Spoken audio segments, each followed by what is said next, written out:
नमस्कार दोस्तों, मैं अनुलाल बाबू। दोस्तों, आप लोगों को मैं बता दूं कि तमिलनाडु में विधानसभा का चुनाव हो रहा था, जहां विजय थालापति जी अपने पार्टी से तमाम सीटों पर चुनाव लड़ रहे थे और सभी सीटों पर अपना उम्मीदवार उतारे थे और मजबूती के साथ चुनाव को मद्देनजर रखते हुए तमाम लोगों को टिकट भी दिया था। लेकिन दोस्तों, सबसे बड़ी बात ये है और ये गर्व की बात है कि अपना ड्राइवर का बेटे को टिकट दिए थे।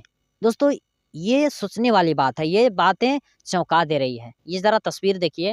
अ, अपने ड्राइवर को अपने ड्राइवर के बेटे को टिकट देकर इन्होंने आज भारत देश में इतिहास रच दिए हैं। आज ऐसे-ऐसे ही लोगों को टिकट देकर और आज पूरे अ, तमिलनाडु में आज विधानसभा का चुनाव को प्रचंड जीत की है और प्रचंड जीत करने के बाद इन्होंने मुख्यमंत्री का भी पद ग्रहण कर लिया है। अब आप समझ सकते हैं कि किस तरीके से वो अपने ड्राइवर को इतना सम्मान दिए और इतना प्यार दिए। अब आप समझ सकते हैं, बाकी लोग अपना पेट भरने का कार्य करते हैं, अपने घर भरने का काम करते हैं, लेकिन इस तरीके से कभी भी दीवानगी दिखाने के लिए काम नहीं करते हैं।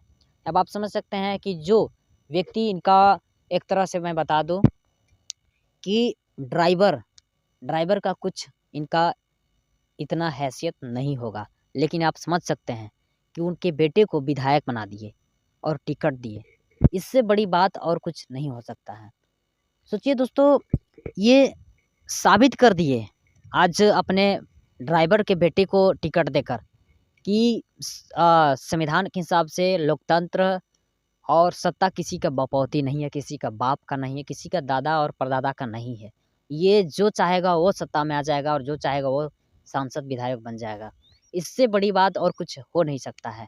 आज तमाम ऐसी पार्टी हैं, पुरानी पार्टी हैं, लेकिन इस तरीके से कभी भी नहीं की है पार्टी।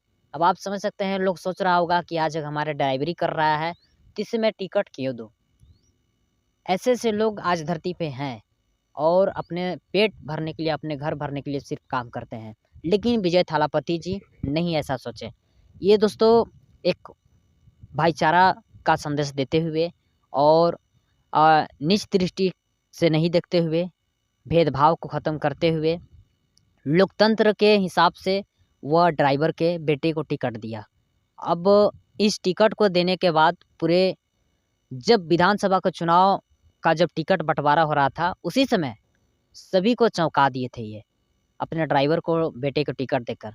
और ये नहीं सोचे थे कि मैं मुख्यमंत्री बनूँगा और हमारा इतना अच्छे तरह से, इतना मजबूत तरीके से प्रचंड जीत हासिल होगा भारत देश के तमिलनाडु में। लेकिन आप इससे अंदाज़ा लगा सकते हैं कि जब वो अपने बेटे ड्राइवर के बेटे को जब टिकट दिया, तो इससे और पब्लिक जनता इनके प्रति प्रेरित हुए और प्रेरित होकर आज तमिलनाडु में नए मुख्यमंत्री बनाने का प्रयास किए। तो आप लोग इस वीडियो के माध्यम से क्या सीखे? क्या इस तरीके से बड़े-बड़े पार्टी आज जो अपने बेटे, पुतों, भतीजे सभी को मुख्यमंत्री बनाने का सपना देखते हैं, सभी को विधायक, सांसद बनाते हैं और तमाम ऐसे पार्टी के बेटे, भतीजे, नाती-पोते सभी लोग आज सांसद, विधायक हैं। लेकिन चंद्रशेखर आज़ाद रावण जी उत्तर प्रदेश की भीम आर्मी के राष्ट्रीय अध्यक्ष हैं, वो कहते हैं कि किसी का बपौती लोकतंत्र नहीं है, किसी का बपौती सत्ता नहीं है। सभी लोगों का हक है, सभी लोगों का अधिकार है और सभी लोगों का ये जगह है, आकर अपना टिकट ले सकते हैं। चंद्रशेखर आज़ाद रावण जी के जैसे ही विजय थालापति जी हैं।